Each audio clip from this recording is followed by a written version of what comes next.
Mercoledì 25 febbraio, San Gerlando di Agrigento vescovo.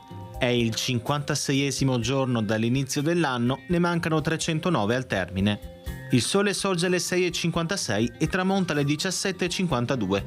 La luna si leva alle 10:47 e tramonta alle 2:38.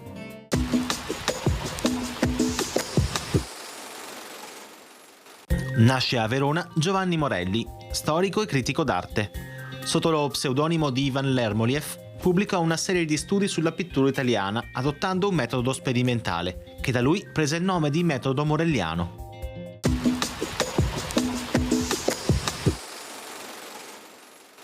Le previsioni per domani.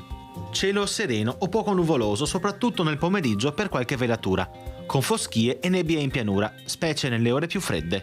Precipitazioni assenti, temperature in rialzo in montagna, senza notevoli variazioni in pianura.